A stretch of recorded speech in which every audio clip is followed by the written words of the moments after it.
Olá, ouvintes e telespectadores! Sim, também estamos no YouTube. Este é o MMD Talks, o podcast do MMD Advogados, o seu podcast de direito, atualidades e também empreendedorismo. O escritório MMD Advogados está no Instagram, @MMD_advogados e no site www.mmdadvogados.adv.br. Eu sou Renata Dreher, advogada, empreendedora, ex-patinadora, hoje uma aspirante no pádel, amante da LGPD e apaixonada por gatos. Sem esquecer do mais importante, sou o host deste projeto. Tu me encontras no Instagram, @Renata_M Dreher, Dreher. Buenas, meus amigos, e eu sou Jaime Matos, advogado, empreendedor de uma empresa jurídica, um gaúcho que gosta de lidar nas panelas ou na parrija e que se arrisca a dar uns palpites sobre cavalos crioulos. Nas horas vagas, padelista. Na verdade, quando a natureza permite, acertamos a bolinha com a raquete numa quadra por aí. Tchê, tu me encontras no Instagram, @Jaime.dematos com 2 T's. E o episódio de hoje será a quarta parte de uma série em que tratamos as formas de extinção do contrato de trabalho. Hoje iremos dar continuidade à forma de extinção do contrato de trabalho por iniciativa do empregador. Então fique conosco, pois está começando mais um episódio do MMD Talks. O MMD Talks é um oferecimento de Dacta, soluções em LGPD. Acesse o site www.dacta.com.br e também o Instagram, @DactaLGPD, e saiba mais sobre a Lei Geral de Proteção de Dados. Também é um oferecimento de Malhete, assessoria em leilões e imóveis. Acesse o Instagram, @MalheteLeilões, e tenha informações sobre como comprar um imóvel com até 50% do valor de mercado. Jaime, no nosso último episódio nós iniciamos uma conversa sobre a forma de extinção do contrato de trabalho por iniciativa do empregador e falamos da submodalidade sem justa causa. Qual é a nossa próxima submodalidade? Bueno, a próxima submodalidade, então, é quando o empregador demite o empregado por justa causa. Isso acontece quando o empregado tem uma conduta que ela está descrita dentro das previsões do artigo 482 da CLT. Então hoje a gente faz um link com o episódio que gravamos sobre punições disciplinares, dias atrás. Ou seja, todas aquelas condutas que estão descritas no 482 que são motivo para aplicar uma punição disciplinar, também é motivo para despedir o empregado por justa causa. Bueno, é uma situação que ocorre no âmbito do trabalho, do serviço, que ela é tão grave e que ela permite, então, que o empregador rescinda, que ela rompa o contrato de trabalho por essa modalidade. Por exemplo, eu vou dar dois exemplos assim, bem corriqueiros. Empregados que roubam, que desviam dinheiro da empresa por um caixa de supermercado. Ele pega, vende ali, tem o dinheiro disponível, ele pega dinheiro do caixa e leva para casa. Ou então, que comete um ato de indisciplina, de insubordinação. Empregados que praticam ofensas físicas e ameaças a colegas ou patrões. Todos esses são condutas que são passíveis de romper o contrato de trabalho por justa causa do empregado. Certo. Como nós já falamos no episódio anterior, Jaime, todas as pessoas têm acesso à justiça. Sim. Portanto, eu te questiono se é possível reverter a justa causa de alguma maneira e se houver possibilidade disso, se o empregador pode ser obrigado a pagar as verbas rescisórias. Para que seja possível reverter a justa causa, somente com decisão judicial, ou seja, o empregado ele tem que entrar com ação na Justiça do Trabalho, uma reclamatória trabalhista, e expor para o juiz os fatos que aconteceram e pedir que seja revertida a despedida por justa causa em uma rescisão sem justa causa. E aí, se o juiz determinar isso aí, né, reconhecer a despedida por justa causa, passa a se transfigurar, ela se transmuda em uma despedida sem justa causa. Perfeito, Jaime. Se for revertida essa justa causa em sem justa causa, o empregador ele pode ser obrigado a pagar as verbas rescisórias? Sem dúvida. Nesse caso, ele vai ser obrigado a pagar todas as verbas rescisórias, né? Como se fosse uma despedida sem justa causa. Afinal de contas, foi reconhecido isso aí em juízo e aquela despedida inicial por justa causa, ela acabou não valendo, vamos dizer assim. E, Jaime, explica pra gente por que isso pode ocorrer. Bueno, o que acontece? Geralmente isso ocorre por duas possibilidades, tá?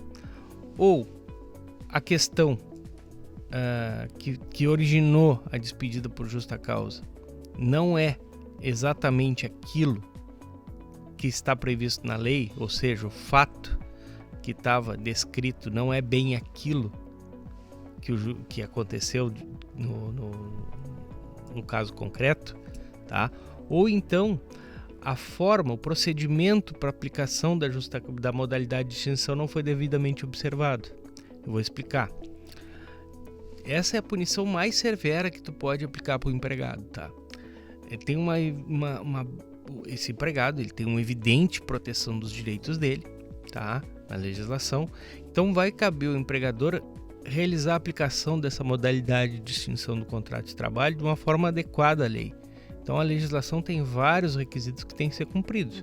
Então, se não forem cumpridos, é certo que no âmbito da justiça isso vai ser revertido. Certo. E aí é certo também que ele vai ter que pagar as verbas rescisórias de maneira integral. Jaime, nessa submodalidade, então, que nós prevemos a demissão por justa causa, Certo. Do empregado, quais são as verbas que ele vai ter direito nessa modalidade? Bom,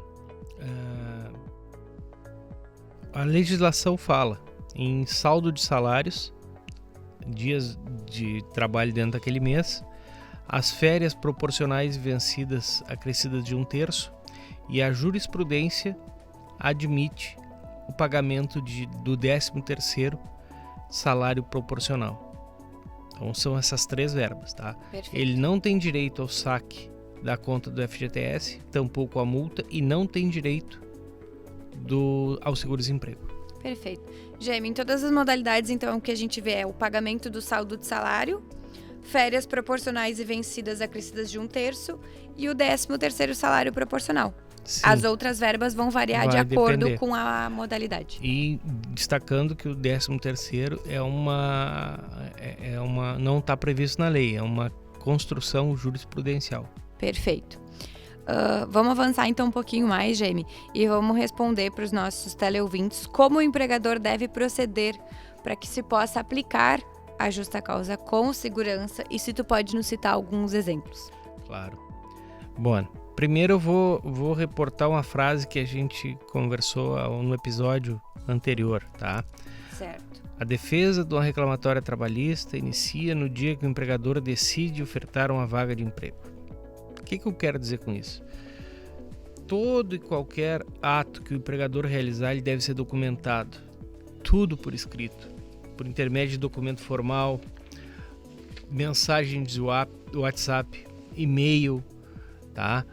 Tudo documentado. Uma outra situação que tem que ser muito bem observada é a prevenção, tá? Vou dar um exemplo, tá? Vamos lá. Um empregado que está trabalhando e ele é flagrado sem usar o EPI necessário para aquela tarefa, tá? Esse empregado ele pode ser demitido por justa causa. Mas antes dele ser demitido por justa causa por isso, o empregador tem que tomar algumas precauções, ele tem que ter alguns cuidados prévios. O que o empregador tem que fazer? Tá, vamos supor. Primeiro, ele tem que fixar cartazes dizendo da obrigatoriedade do uso daquele EPI naquele lugar, naquele local de trabalho. Tá?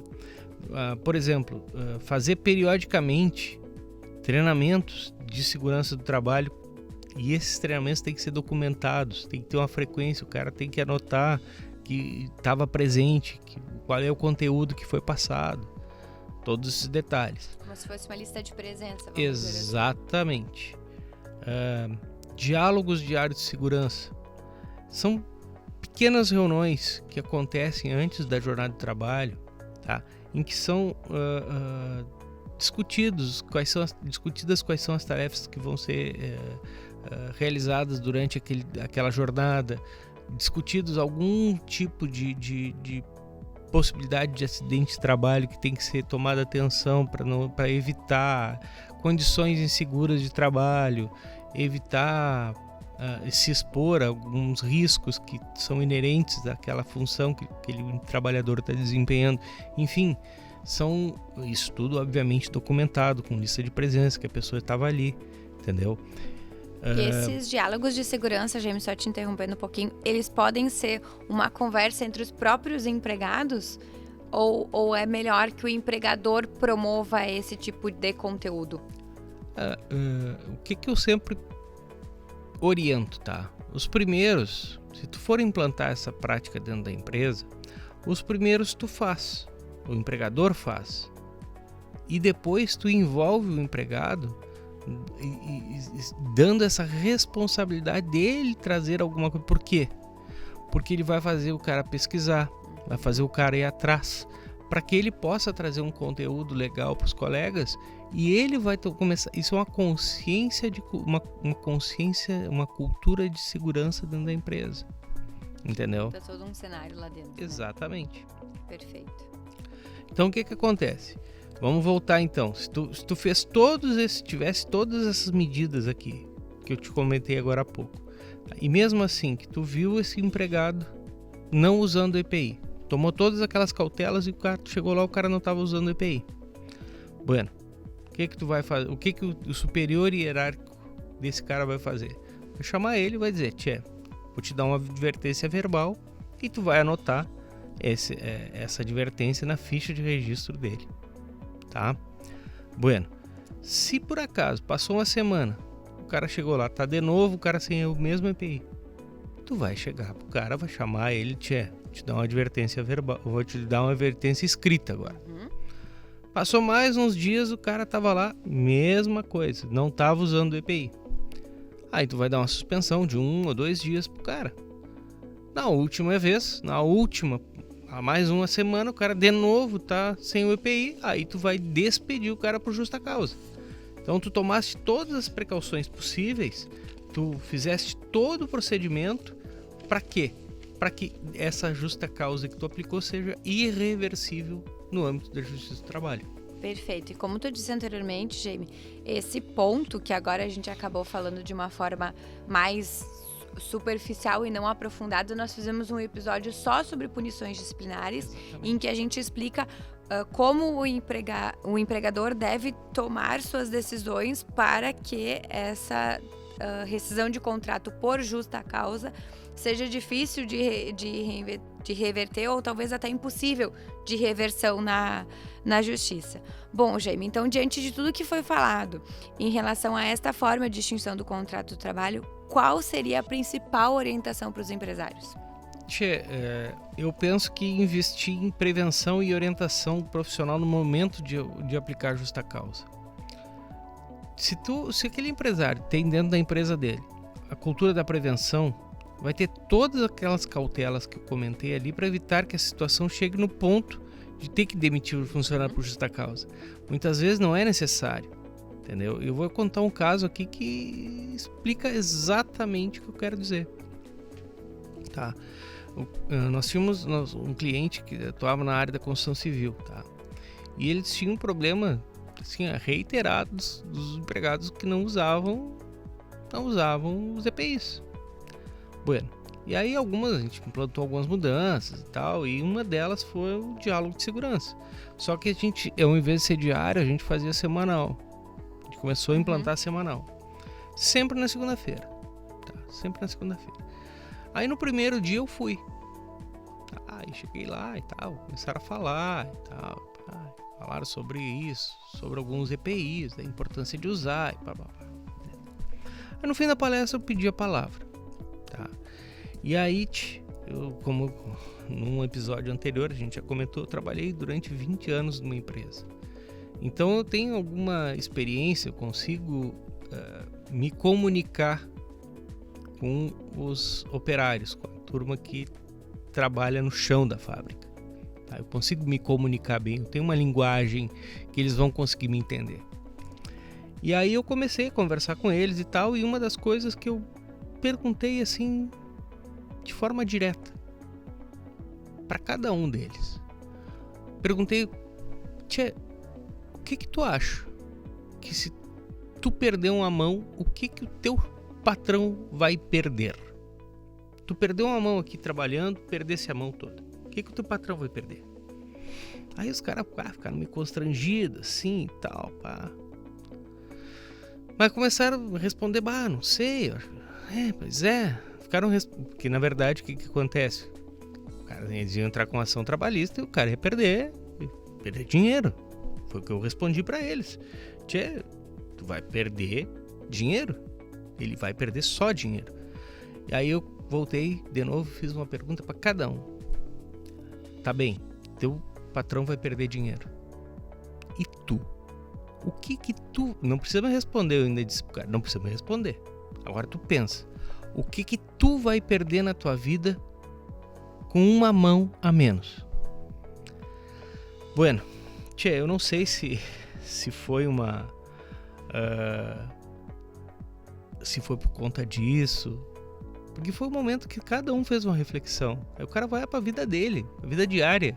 O cara que vai fazer um churrasco, o cara que vai pegar o filho no colo. Então, isso aí eu acho que impactou muito. E pelo que me foi falado, depois eu acabei não voltando mais lá na empresa e tal. Para os diálogos, obviamente, fui conversar com o cliente para outras oportunidades, mas para os diálogos eu não fui mais. Mas pelo retorno, pelo feedback que nós tivemos, houve um incremento bastante significativo no uso do EPI. E eu já falei no outro episódio, quem conhece o Jaime sabe de alguns exemplos que ele acaba usando de uma forma mais presente no dia a dia. E esse exemplo de que para o empregador é só dinheiro e para o empregado daqui a pouco é uma parte do corpo, às vezes o Jaime só acaba dando um exemplo para as pessoas de que às vezes pode ser a vida, né? Às vezes pode ser que a falta do uso do EPI faça com que esse empregado acabe perdendo a vida e aí acabe não vendo os seus filhos crescerem, ou daqui a pouco nem tenha filhos, daqui a pouco não veja os seus netos. E para a empresa é só mais um dinheiro. O empregador certamente vai se reestabelecer fazendo essa função. Se tiver que trocar de ramo, vai trocar de ramo, porque é da natureza dele daqui a pouco empreender e vai acabar procurando outros meios para isso. E para o trabalhador, às vezes a vida ou a mão. E é uma situação bem, bem triste, assim, mas é um outro exemplo que aconteceu também conosco dentro do escritório, que é exatamente o caso. O cara trabalhava também na construção civil e estava montando um telhado num galpão e bateu um vento e o cara caiu e morreu. E o mais louco de tudo, que o cara estava com o cinto de segurança preso na cintura. Não estava preso onde deveria estar preso. Se ele tivesse passado no caibro, numa linha, em qualquer viga, o cara estaria vivo hoje. Mas estava preso na cintura. Então, pessoal, dando esse toque de como é importante a utilização do equipamento de proteção individual, que ele não é para bonito, que ele não é para atrapalhar, que ele é para proteger, sim, a vida do trabalhador, nós nos encaminhamos para o final de mais um episódio. E vamos para as nossas clássicas dicas, começando, como sempre, com o Jaime. Bueno, hoje a indicação de leitura, tá? Não é um livro, são 7 livros. 8 livros. É O Tempo e o Vento, do Érico Veríssimo. Cara, é um romance histórico que reconstitui a história do Rio Grande do Sul desde os inícios dos anos 1700 até o final de 1945. Então são quase 250 anos de história do Rio Grande do Sul que relata a saga de algumas famílias no interior do Rio Grande do Sul e também no final no Rio de Janeiro. Esse livro retrata de forma exatamente clara como é que a sociedade gaúcha se formou e por que nós nos tornamos o que nós nos tornamos. Eu sugiro muito a leitura. Claro, não é uma leitura para um fim de semana, tá? Talvez demore um bom bocado a mais. Caso vocês tenham alguma dificuldade de ler livros da mesma velocidade que eu tenho, comparada com a velocidade do Jaime, assistam o filme, que também é muito bom. Claro que com o filme nós perdemos, às vezes, perdendo alguns detalhes do livro, mas também é uma obra muito interessante. E como sempre, a minha dica de um bom filme, a indicação do filme de hoje é O Círculo. É um filme que traz boas reflexões sobre os limites da privacidade, tecnologia e compartilhamento de informações. O filme O Círculo relata uma gigante da tecnologia muito semelhante ao Google, que administra um sistema de câmeras espalhadas por todo o mundo e que durante a história acompanha como a cultura da transparência total da empresa se torna sombria para os próprios funcionários. E este foi mais um episódio do MMD Talks. Espero que vocês tenham gostado. Nos vemos no próximo episódio. Lembrando vocês, sempre a cada 15 dias, às 19 horas, você nos encontra no YouTube ou no Spotify. Até mais! Buenas, meus amigos. Até a próxima.